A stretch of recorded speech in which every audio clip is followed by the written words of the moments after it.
Suis-je coupable d'avoir dit à ma sœur qu'elle ne méritait pas l'attention et la sympathie de notre mère après avoir découvert que son fiancé l'avait trompée? J'ai 26 ans et j'ai une petite sœur Baïla qui a 23 ans et nous avons eu ces 10 dernières années une relation tendue. Quand j'avais 6 ans et elle 3 ans, notre père de 47 ans a trompé notre mère du même âge, ce qui a détruit la famille. Ma mère était étudiante et travaillait dur à l'école de médecine et essayait aussi de nous élever, ma sœur et moi.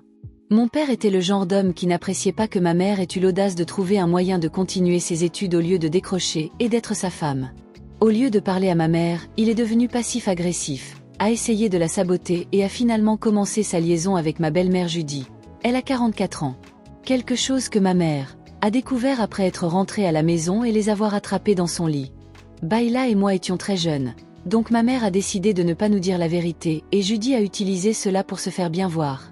J'ai toujours été polie et distante, mais Baïla était assez jeune pour que cela fonctionne et il ne fallut pas longtemps avant qu'elle commence à appeler Judy maman, ce qui énervait vraiment ma mère, mais Judy et mon père ont aimé ça. J'ai découvert la vérité quand j'avais 10 ans, et je suis devenue beaucoup plus froide et en colère chaque fois que je devais aller chez mon père.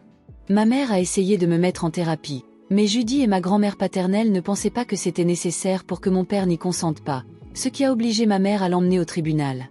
Quand Baïla avait 13 ans, elle a commencé à me harceler parce que je refusais de faire quoi que ce soit avec Judy pour la fête des mères. En plus de ne pas aider à convaincre notre mère de partager la journée avec Judy puisqu'elles étaient toutes les deux nos mères. Je me suis énervée et lui ai dit la vérité.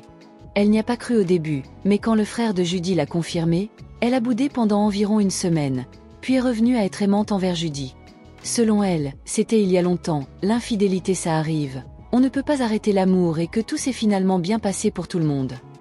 Elle a dit cela fréquemment à maman et a lancé une campagne pour essayer de forcer notre mère à pardonner mon père et accepter Judy. Elle a en fait dit qu'elle serait une mauvaise mère si elle détestait notre père et Judy plus qu'elle ne pouvait l'aimer. À son crédit, ma mère a essayé mais Judy était une sorcière passive-agressive et méchante, que maman s'est juste lavé les mains de la situation. Quand il était temps pour la remise des diplômes du lycée de Baïla, elle a donné à notre mère un ultimatum. Soit s'asseoir à côté de Judy pour toute la cérémonie et payer sa part et celle de notre père pour le dîner. Sinon, elle ne serait pas du tout invitée à sa remise de diplôme. Ma mère aurait payé pour tout le monde, sauf eux. Notre mère n'a pas assisté à la remise des diplômes, et n'est pas venue au dîner. Judy a écrit un article sur la façon dont certaines mères peuvent être méchantes pour ne pas mettre leur enfant en premier, ce que Baïla a aimé et partagé, et maman a aussi repris la voiture qu'elle avait donnée à Baïla. La voiture était toujours à son nom. Notre mère payait toujours les frais de scolarité de Baïla mais elle ne voulait pas payer sa chambre et sa pension comme elle l'avait fait pour moi, et elle a accusé notre mère de favoritisme. Après cela, Baïla et ma mère n'ont eu que très peu de contact, et c'est comme ça depuis des années. Pendant ce temps, Baïla a rencontré, est sortie et s'est fiancée à Ethan, âgé de 26 ans. Elle a envoyé une invitation à maman, mais je pense que c'était juste pour obtenir de l'argent.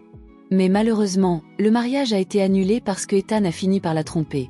Et Baïla l'a découvert après être allée chez le médecin et avoir découvert qu'elle avait attrapé quelque chose de lui. Baïla a contacté ma mère, mais elle n'a reçu qu'un message disant « Je suis désolée que vous passiez par ça ». Baïla était furieuse, mais je lui ai dit, étant donné la façon dont elle a traité notre mère et n'a pas condamné les actions de mon père et de Judy, elle ne devrait pas s'attendre à grand-chose. Baïla, mon père, Judy et certains parents me traitent d'âne, mais est-ce que j'en suis une? Suis-je coupable? Et maintenant, écoutons quelques commentaires de la communauté et des réponses de l'auteur. Selon elle, l'infidélité ça arrive, vous ne pouvez pas arrêter l'amour. Je pense que je lui aurais durement rappelé ces mots. Votre sœur peut aller pleurer dans les bras de votre infidèle de père pour avoir de la sympathie.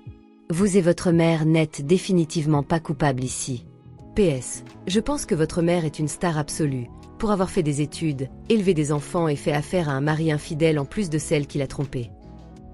Non coupable. Pourquoi Baïla est-elle contrariée?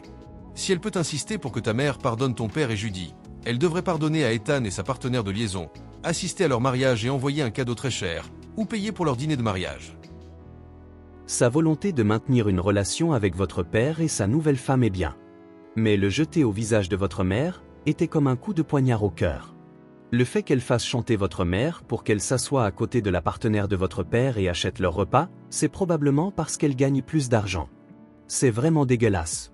Je suis particulièrement désolé pour ta mère. Je suppose que ta sœur a appris la manipulation de ton père et ta belle-mère. Tu n'es pas coupable dans cette situation. Peut-être qu'un jour elle comprendra comment ils ont utilisé l'aliénation parentale pour détruire sa relation avec vous. Ma mère gagne définitivement plus. Le genre où elle a pu prendre 18 mois de congé pour devenir médecin dans un pays appauvri sans salaire, sans avoir à changer son mode de vie quand elle est rentrée chez elle. Ma mère est aussi une de ces femmes qui s'améliorent avec l'âge et qui semble sans doute mieux maintenant qu'elle ne l'était dans sa vingtaine. Je pense aussi que les gens sont très prompts à juger une enfant de 3 ans, qui appelle sa belle-mère « maman ». En outre, pourquoi un enfant de 10 ans est-il informé de l'infidélité du mariage? Pourquoi en avez-vous parlé à votre petite sœur? La mère s'attendait-elle à ce que ses filles aient une rancune envers leur père et qu'elle oublie? Je viens aussi de parents divorcés à cause d'infidélité. C'était un cauchemar. Les deux l'ont été, mais ma mère a refusé de s'asseoir à côté de mon père à la remise des diplômes de mon frère et moi. Elle a manqué certaines de mes célébrations parce qu'elle ne pouvait pas le supporter. J'ai toujours dû choisir avec quoi célébrer quelque chose. Imaginez être Bayla à 17 ans et vouloir simplement célébrer sa remise de diplôme sans drama. Elle a trop poussé en demandant à votre mère de payer pour votre père et belle-mère. Mais votre maman ne pouvait pas séparer l'importance du jalon de la fille d'une rancune de 15 ans. Je pense que père et mère sont les coupables ici. Vos enfants ne doivent pas décider entre parents, ni à les juger à cause de leur infidélité en tant qu'époux, c'est une relation différente. Je pense que vous avez aussi subi un lavage de cerveau. Pourquoi maman ne paie pas pour l'internat de Bayla alors qu'elle était à l'université? Est-ce que cela a à voir avec la garde ou le favoritisme envers la fille loyale? Vous et Bayla pouvez maintenant avoir une perspective sur leur choix, et il me semble que les deux ont tort de prendre parti. Vous n'êtes pas coupable de ce qu'elle a dit à votre sœur maintenant qu'elle a été trompée, mais vous êtes coupable de juger les actions d'un petit enfant acceptant sa belle-mère. Pour être honnête, personne ne me l'a dit. C'était une de ces conversations où j'ai entendu quelque chose que je n'aurais pas dû, où je devais dormir et ma mère n'a pas menti quand je lui ai demandé. Aussi, comme je l'ai dit précédemment, j'ai dit à Bayla après qu'elle ait essayé de me faire pression pour que maman accepte de partager la fête des mères avec Judy. Donc Bayla avait 3 ans. Et n'en savait rien pendant près de 10 ans, et était alors attendue à jeter simplement la femme qu'elle a appelée maman, qui avait été là toute sa vie. Et les gens sont choqués, qu'au lieu de cela, elle ait cherché à revenir à ce qui avait été normal pour elle. Si Bayla valorise son fantasme, plus que de respecter les sentiments et les limites de notre mère, c'est son problème. Ma mère n'a jamais dit à Bayla qu'elle n'avait pas le droit d'avoir une relation avec Judy. Merci d'avoir écouté cette story. Faites-le moi savoir dans les commentaires. Si vous êtes d'accord avec la communauté, qu'auriez-vous fait dans cette situation? Et pour ceux qui sont restés jusqu'à la fin, je vous en remercie. Si vous aimez ce type de contenu, n'hésitez pas à mettre un pouce j'aime à la vidéo et à vous abonner si vous ne l'avez pas déjà fait. Prenez soin de vous et de vos proches. À très bientôt.